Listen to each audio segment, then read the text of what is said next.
Сәлем, баршаңызға сіздермен Нағима. Видеоны көрместен бұрын тіркеліп, алдын ала лайк басуды ұмытпаңыз. Ендеше бүгін сіздермен өте керемет, дәмді, дастарханыңыздың көркін ашатын пирожныйлардың рецептімен бөлісемін. Мұқият қараңыз, ал ендеше кеттік.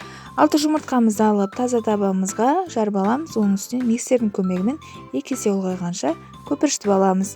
Оның үстінен сгущенка, яғни молокомызды алып, осылай кішкентай баклажка деген алсаңыз жетеді. Барлығын құямыз және де миксердің көмегімен араластырамыз. Оның үстіне сармайымызды, яғни сармайды ертіп алыңыз. Өз қалауыңызша микроволновкада ертсеңіз болады, болмаса газге қойып та ертіп алыңыз.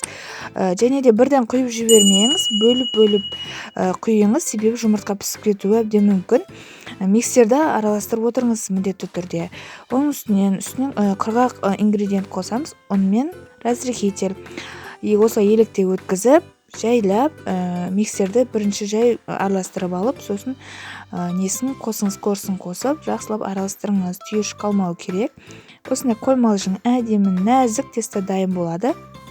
Пергамент қағазымызды алып, осылай 3 немесе 3,5 қасықтай құйып, өте жұқа болады бұл, және нәзік болады. Осылай 4 бұрышты етіп жайғастырып алып, градуста әдемі қылып сарып-сарығып пісіріп аласыз. Міне біздің пирожныйлардың қоржын қалай пісіру керек екенін көрсеттім.